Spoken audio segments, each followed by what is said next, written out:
I spent hours cleaning saws. I bought 2 brand new blades for a very fair experiment to hopefully settle the age-old question in the world of lapidary: which cutting agent is better for a manual saw? Is it oil or is it water?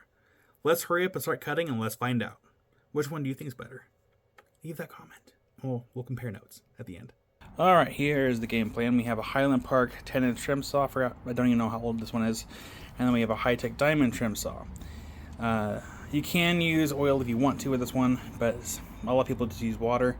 These ones, typically people use oil. So what we're going to do, we're going to kind of compare the two, but we're going to get a little bit more fancier than that. What we're going to do is we're going to try oil in this, and then we'll do a few cuts with some obsidian, and then do water. And then over here we're going to do the same thing, except we're going to start with water first and then end with oil, because I had to change the oil anyways, and so it works out. So rather than sharpen this blade over and over again for between uses, I need a new blade anyways, so I just went ahead and bought 2 brand new blades. I got some high-tech diamond.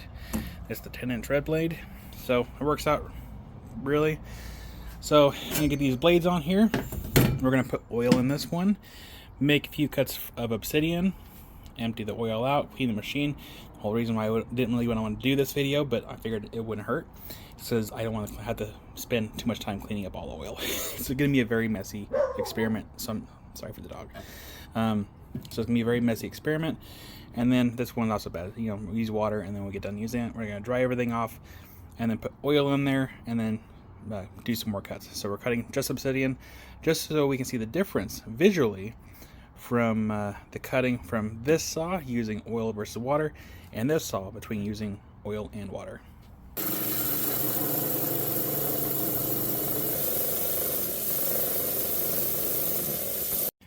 Before I wipe everything off and clean everything, this is the one of the downsides I don't like about oil.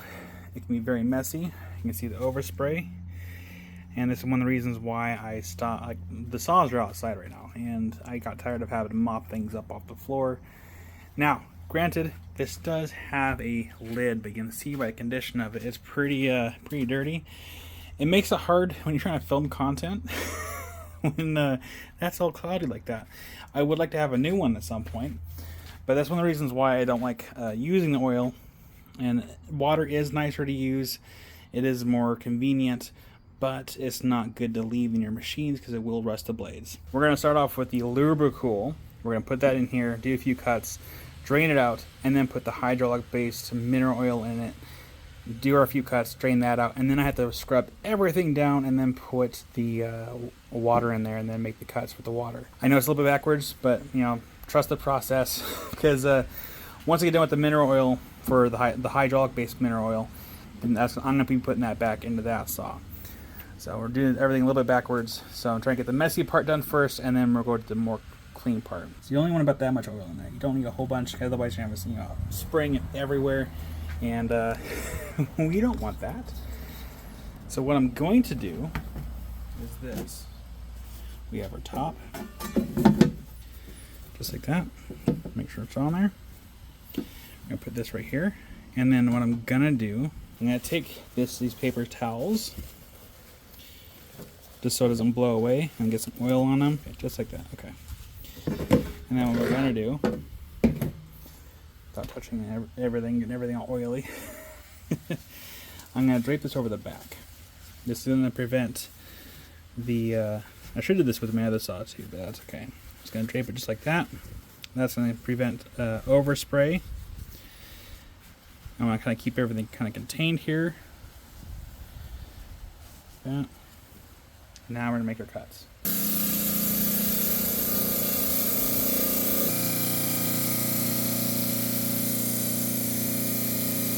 This part is the messy part. I was going to put this directly back into the other saw, but I figured I'm just going to pour new oil in the other one, and we're going to put this one, put this oil in this little contraption down here. So for those that didn't see the old video, this is how I recycle my oil. Paper bag. I have 2 buckets here. We have a bottom bucket, and the top bucket has holes drilled in the bottom down there. So let's do that. Okay.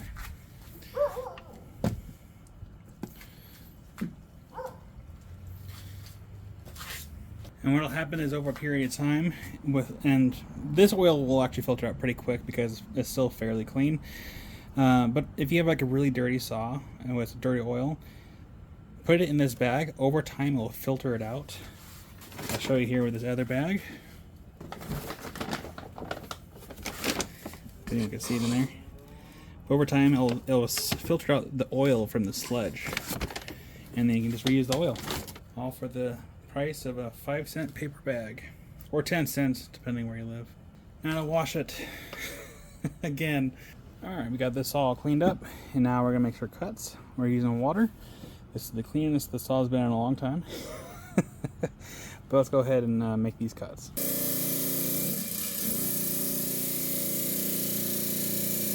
Alright, we're getting ready to do the last cuts. This is on the mineral-based hydraulic fluid. It's almost 8 p.m. I've been doing this for a few hours. This is the last, we're finally to the end of it. So, got another piece of obsidian. This one, I'm going to go ahead and cut along kind of like down here because we do have some layers. So I'm kind of curious to see what's on the inside of this one. But let's go ahead and turn it on and start cutting.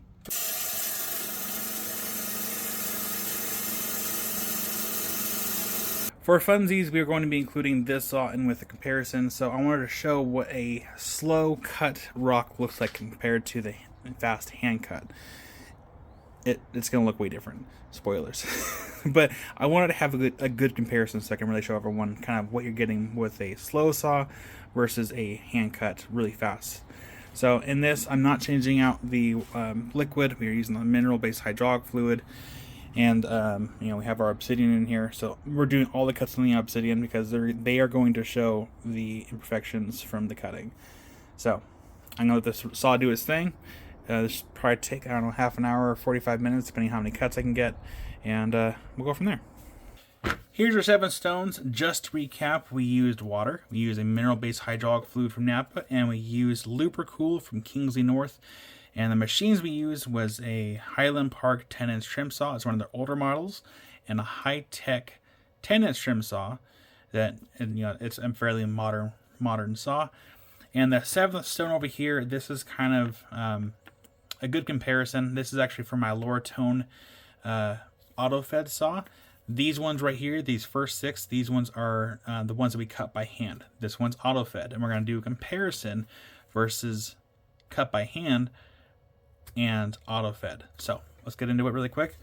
So these runs right here, if you would be so kind to leave a comment on which cutting agent you think this one is. And just to shake it up, also I'll show this pair right here. We'll even zoom in to our number 3. And which one do you think it is? Now, to me, this looks the same. So that's going to be our first set. Our second set. Let's do this right here. Go in and zoom in. Hopefully I don't forget which ones go where. That's our second set. Now for this entire project, for this experiment, excuse me, I bought 2 brand new blades. And I put them on the machines at the same time. I probably could use the same blade that I already had, but I wanted to make sure that I had a fair experiment. Plus, you can never go wrong with having too many diamond blades. And then here is our final set.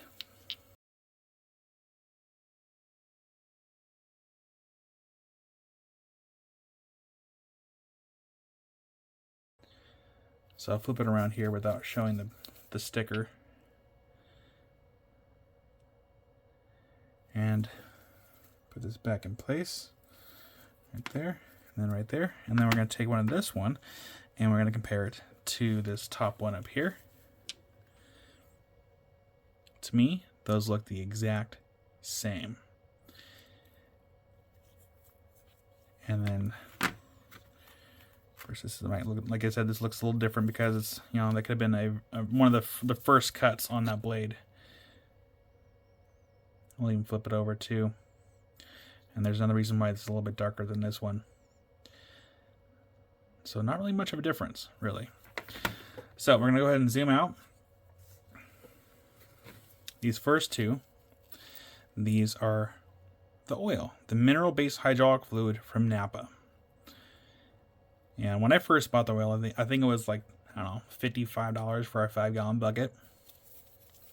I don't know how much it is now, but there's no difference. And like, this is, I mean, comparing the, Highland Park versus the High Tech, there's no difference in the cutting. It looks the same. Second ones, that is the Lubricool. So we have High Tech, we have Highland Park, Lubricool. They look the exact same. We'll even compare the, here we'll do, High Tech versus Highland Park. They look the same. They look the same. And then over here we have our water. Guess what? it looks more or less the same. And here, let's do this. We're gonna take these three right here. They look the same. Even under a microscope, it looks the same. There is no discernible difference between the three underneath the microscope. And even when I took it to the sander, so what I did with some of these is I took it to 100 grit sandpaper and I dry sanded it down. Then took it to a kind of a worn 400 because what I was looking for was impact marks. Now each material will be different. So if you're cutting agate, I should do the same experiment with agate, but the reason why I chose obsidian is because I have more of an abundance of the same type of material as opposed to agate. You can have some agates are harder than others, so it kind of would make the experiment a little bit harder to do. But with agate, you can see the imperfections a little bit more, and I'll show you an example here in a moment. And these are not perfect sandings. This is just so I can kind of peer into the stone a little bit because I was looking for like internal fractures. There really wasn't a difference. There wasn't a difference. Now, the auto-fed saw. This is fresh off the saw. It's been washed. This has not been sanded. Let's see. So that is the mineral-based hydraulic fluid. So we come back over here. So again, these are fresh off the saw. Let's zoom in. That is our difference between auto-fed and cutting by hand, which I call fast cuts. There's a huge difference there, and it takes up so much time to sand this than it does this. I'll show you another example here. The lower tone saw right now cuts super, super smoothly. So much, in fact, that unlike these stones, which require a lot of extra work, I took this to the 400 grit sandpaper, and of course it's not perfect. Like I said, I was just doing an example sanding a 400 grit, and I was able to get out the sand marks.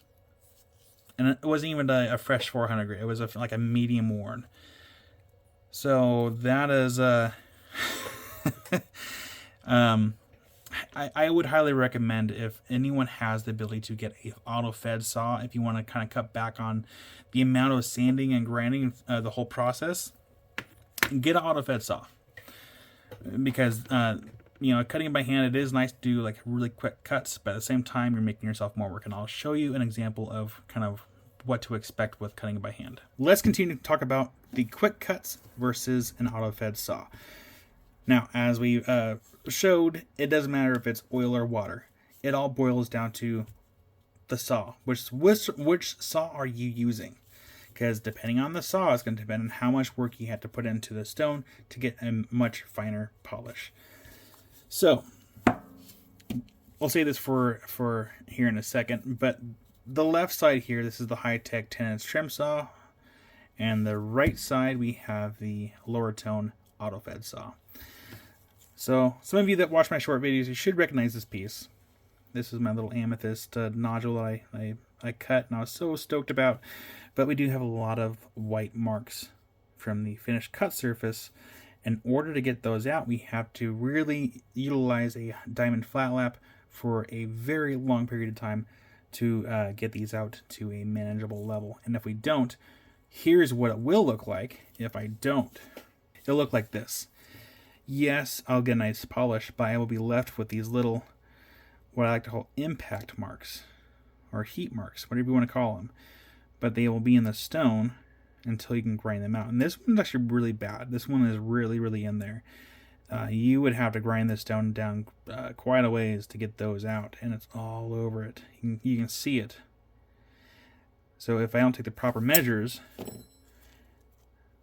you know, that can look like that, and I don't want that. I want a really nice polish. Now, quartz is a little bit harder to polish, you know, for these quartz points right here. So I would have to take extreme care as not to ruin them.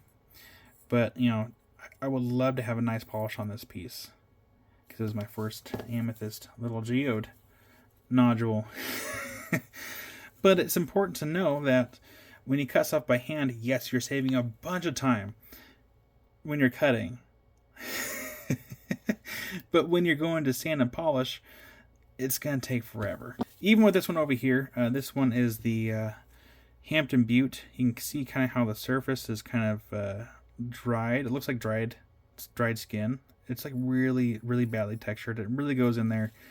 And on the other side here, you know, I managed to get it down. I had to go through the process of using the diamond flat lap and, you know, all the other processes to get it to a fairly decent polish. But still, it was so much. It was a lot of work. Now, if we look at the auto fed cut here, this is fresh off the saw, freshly washed. The only thing I have to worry about is sanding down these saw marks, and it goes super quickly. Well, I also have a little nub right here, but not a big deal. But even if you look at the chalcedony down here, there is not, aside from the natural imperfection, there is not an imperfection caused by the saw, which is a huge plus. So again, I understand that not everyone can afford an auto-fed saw, but if you know someone that does, try to utilize that, because you're going to get a much better finish in a much shorter amount of time. Let's put the old battle to rest of which one's better, water or oil, because honestly, there's no difference whatsoever, at least when it comes to the overall finish of your stone. It doesn't matter. Now, for the life of your machine, that's where it's going to get a little tricky. So, the whole big plus to oil is that way you can leave it in the machine without it actually rusting the blade. That's kind of the biggest plus to having oil. It's not going to rust your blade. It's not going to rust your machine. That's pretty much it. It's pretty much the biggest plus. With the biggest downsides being, oh man, oil is a pain to clean up. And that was one of the reasons why I bought a high-tech 10-inch trim saw for the shop here, so I don't have to keep mopping up oil all the time and have to wipe it down from the tables or whatever it might be, or from doing a class. Then, you know, whoever's taking the class doesn't have to wash their hands all the time, because oil is messy. Oil is messy. Let's leave it at that. Now for water, the biggest downside is rust. It will rust your blade. It'll rust the metal components of your saw, whatever equipment that you might be using. And it is very important to empty out your saw after every single use. Wipe down the blade. Make sure, you know, you can even like run it for a minute. That way it can kind of like uses the force to kind of like push the water droplets off the blade. But as far as like the overall finished cut the surface of your stone, there's no difference. There is none. Like even with the microscope, there is no difference whatsoever. I spent so many hours cleaning saws. Oh man. But let's circle back to the type of saw. Now, if you're using an auto-fed saw, I nearly considered emptying out my auto-fed saw and put water in it, but I stopped myself. I'm like, no, I'm not doing that, because I already spent hours upon hours cleaning saws. My saws are clean right now. They are so clean.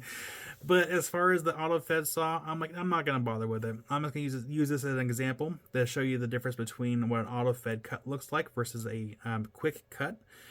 And the difference is huge. It saves so much time. I mean, I will say that using an auto-fed saw, it does take time. But, you know, with that time, especially if it's an auto-fed saw with an auto shut-off, you can set that rock and mostly forget about it and just come back when it's done cutting. And it's going to leave you, assuming that your blade is not bent and it runs kind of pretty straight, it's going to leave you with a very fly shoe. It's going to leave you with a pretty even cut surface. So there are pros and cons to every single saw that's out there. I mean, even with the tile saws, yeah, they're not generally the best for using all the time. I've witnessed someone use a tile saw and it pretty much fried their breaker because it's so high powered. Oh man, but it did cut quick. It cut super quick, but there are so many pros and cons to like all the different types of equipment. So the whole point of this video is I did it so you don't have to. I spent hours cleaning the saws. I bought 2 brand new blades in order to have a fair experiment. And yeah, so use the information from this video so as you see fit, and just so you know, there's no difference between the actual water and oil on the cutting surface on both saws. They were the same. They were the absolute same. So thank you all so much for the support on this really weird experiment, and hopefully it helps with everyone else that may wonder that age-old question, water or oil, is it better? Well, now I know. They are equal. So bye everybody.